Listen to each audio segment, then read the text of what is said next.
Manchester United 4, Real Sociedad 1, 5-2 on aggregate. And guys, enjoy that while you can.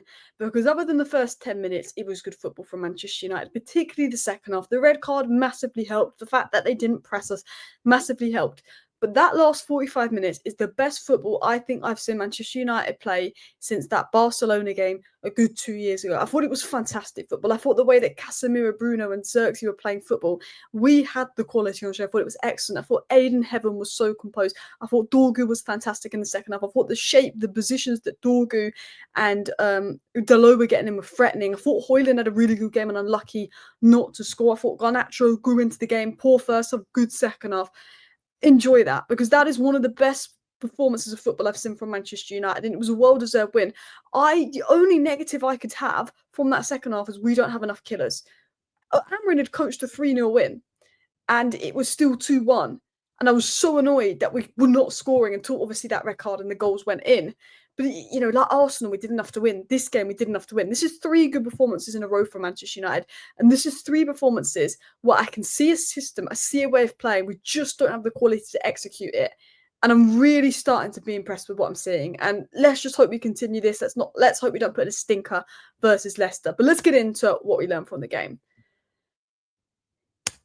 So, my first thoughts, and I don't want to hype him up too much because he is 18 years of age and he's still young and he's still growing, he's still composed. But he's had a cameo versus Fulham, a cameo in a big game versus Arsenal, and his first start today. And I do not have one bad thing to say against Ayden Heaven. And even if I did, I'd say he's young, he's raw. He has been faultless. For an 18-year-old to be thrown in our biggest game of the season, because this is all we've got going. And I said I want to win the Europa League, but staying in the competition is just so important for morale. Because even if we make it to the final and we don't win the final yet, at least we've had the season going on till May. So there's something there to keep us going this season. I think the Europa League, I think it's so important. We've got to win it. We have to win it. But I thought Ayden Heaven was excellent. So composed on the ball. Plays like an experienced player at 18. Unbelievable. He did not look like an 18-year-old having his first start in a massive game. What I liked about him, and so glad that Amorim started him over Lindelof, because having 2 left footers on the left-hand side, it made such a difference. His technical ability. But he got the ball. And he just drove forward with the ball and he played passes. And then he made great tackles on Cuba, who is probably their best player after Supermende. I thought he was fantastic. Zirkzee. It would have been a 10 out of 10 performance if he got that goal. He was so unlucky, so close. I almost stood up and applauded Zirkzee. He was that good. I ask you all, if you can find a highlight comp of Zirkzee, watch it. Watch it tonight. His touches. He took this touch, made a brilliant turn, beat the guy for pace and put in a great cross for Garnacho. The pass he made to Dorgu to win the red card. I think that, I tell you this now, if a Phil Foden had put in the performance that Joshua Zirkzee put in tonight, English media, English pundits would have been creaming themselves. That was unbelievable. Zirkzee was incredible. Bruno Fernandes does not go missing. He's no Martin Odegaard that goes missing when his team likes him most, needs him most. He steps up. 2 penalties, 2 difficult conditions, the equaliser, the one puts ahead, bash, hat-trick, boom, finishing. We needed players that could finish the ball. We had 3 or 4 opportunities before that to make it 3-1. And we were just flat. Difficult angle. Bruno Fernandes shoots. I'm not in doubt. Bruno Fernandes is our best ball striker. He's our best finisher. He's our best progressor. He's our best creator. He's our best deep midfielder. He's our best attacking midfielder. He's probably our best striker. He's our best runner. He's our best captain. He's our best leader. He's our best absolutely bloody everything. He's everywhere, running from one corner flag to another corner flag. Bruno Fernandes, world class. World class scapegoat. If you do not rate Bruno Fernandes, you do not know football. Continuing on.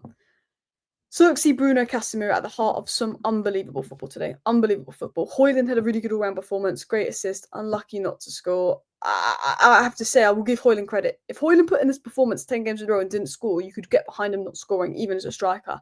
His hold-up was better. His movement was better. He was running at plays. He was good. Fullbacks took up good positions. You could see the system more. Dorgu did so well to win the penalty in the red card. Having Dorgu and Heaven on the left, natural left footers, it made a difference. Progression was better. Sociedad didn't press us. We seemed to get more space in Europa. The red card helped. We did lack killers at times, but today we saw a system, brilliant football bar opening 10 minutes, just a lack of confident goal scorers in attack to put the chances away, but 3 good performances. I'm happy with that. So yeah, I'll get into my general thoughts, but I do want to talk about the players in more detail. But first of all, we were by far the better team. If Sociedad had made that 2-2 and it had gone to extra time, it would have been so unjust. We were by far the better team. People can say we were lucky with a penalty decision or red card decision, but they were lucky with the 2 penalties that they got. So I think that rules it out. We deserve that luck because we've been shafted against Sociedad. I lost my mind because there was a point just after Sociedad's dodgy penalty where Hojlund was 3 and they pulled it back for a foul and Hojlund didn't foul the player. The ref was just giving fouls everywhere. You could see the lack of confidence in Hojlund and Garnacho in front of goal. We lacked the killers. Garnacho with the ball just couldn't get that shot off. Hojlund couldn't get the shot off, made the pass. There was a lack of confidence in Hojlund and Garnacho. Really good assist from Hojlund. He was showing, it was like he was showing his teammates, that's how you make a cutback pass to me when I'm in that position, what I've done to Delo. It's like Hojlund saying, what I did to Delo, do to me. But it was, you can see there's a lack of confidence there. And we need a Hojlund and Garnacho goal. A Hojlund and Garnacho goal is so important because it's just that confidence, that push is really needed. But I thought Zirzkee was unreal today. The amount of amazing passes from him was top. His hold-up play, his movement in tight spaces was top. The ball to Dorgu to win the red card, unbelievable. The ball to Hojlund, or was it Garnacho? It's just made so many good performances. It'd been 10 out of 10 if he got that goal. It was a 9 out of 10. And Ayden Heaven, as I said, was good. I like Dorgu and Heaven on the left-hand side. I also think, just recruitment-wise, signing technically and physically good players with an IQ that suit Amorim's system, just having players in that suit Amorim's system, the difference it makes. I almost feel like if we get recruitment spot on in the summer, I really think we're going to make a big jump next season if we get recruitment spot on, because I can see Amorim's system taking place. And I can't believe I'm saying this, but if you sign the right profiles, I'm convinced it's going to work. Maybe I'm getting carried away. Maybe I'm going to look back at this video and think, you fool. Bruno was everywhere. Hojlund, good all-round game. Dorgu, good, shouldn't give him credit for winning fouls. Really good at using his body. I thought the overlaps, the underlaps from Dorgu and Delo was good. They held the position nice, just like the quality and end product at times. But Casemiro, shout to him. I thought Casemiro's put 3 really good performances in a row for Manchester United. He's been iffy. He does lack that athletic trait. He got dropped for a bit, but I've been really impressed with Casemiro, I have to say. We've got to talk about man of the match, Zirkzee. This is my notes on Zirkzee. Looks so much fitter, more composed. His technical ability in tight spaces to keep the ball, play quick passes and create his top. He's making that number 10 role his own. I really like him. Zirkzee is the future at United. When he was booed off versus Newcastle December 30th, he's got a future at Manchester United. He's been so good in those 10 roles. He's not a striker, he's a 10. Just his touches, his passing. I can't explain how good Zirkzee was, but I was clapping. I was honestly clapping. I should have been on my feet clapping. The skill he did, the touch, the passes, how good he is in tight spaces and holding the ball. He's fantastic. He's fantastic. All he needs to do is improve his finishing and ball striking just a tad. But he's such a technically good player. Unbelievable. Ayden Heaven. Ayden Heaven won every single duel that he contested in the first half against Sociedad. Just reminder that he never started a game as a senior player before tonight.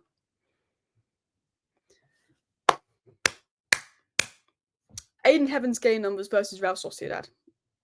100% duels won. 88% pass accuracy. 4 passes into the final third. 4 clearances. 3 tackles attempted. 3-1.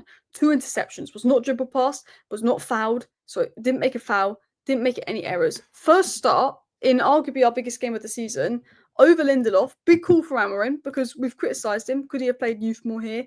Could he have played youth more there? How good was Ayden Heaven? I don't want to get carried away because he's young. He will make mistakes, but he was so composed.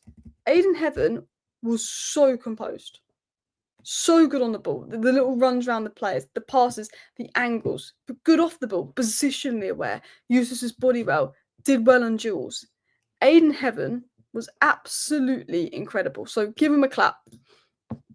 So comfortable on the ball. Can receive at any angle, can pass at any angle. He's happy to get the ball. He likes the ball. You think he's an experienced player. Very good in tight situations. His confidence with him about the ball was top. He dealt with Cubo top. He did well in duels. Bruno Fernandes, the captain, 4 chances created, 3 take-ons, 3 tackles, 2 interceptions, 3 goals. He's everywhere. He does everything. 9 passes into the final third. He is our best player. And I will say this now, and people are not going to like me for saying this, and people will disagree. If Bruno Fernandes was at Real Madrid or Barcelona and he wasn't brought down by Man United and he was playing in a team that was built around him, Bruno Fernandes would be considered the top 10 player in the world right now. He won't because he's at Manchester United, but if he was doing what he was doing at Barcelona and where Barcelona are, the perception of him would be so different. The English media pundits giving him stick at idiots. the ex-players giving him sticky idiots, because chuck those ex-players in this current United side and they wouldn't be as good as they were under Fergie. And that's no disrespect to the ex-players, but it's so difficult to play in this Manchester United side when you're a one-man team. And I want to give a shout out to Hojlund. I thought Charlie explained this well. Hojlund's overall game has been much better tonight. Europe seems to bring the best out of him. It does. I feel like he gets more space, a little bit to run the channels. Physically, he looks much more competent. Some really dangerous runs into the box. The goal could come if we keep getting the wing backs to the line much better tonight. And it felt like the goal was going to come to him. I felt like we were trying too hard to pass to him at times to get him that goal. But he deserved the goal today. But I'm glad he got an assist. Let me know your thoughts down below. Thank you for watching. Bye.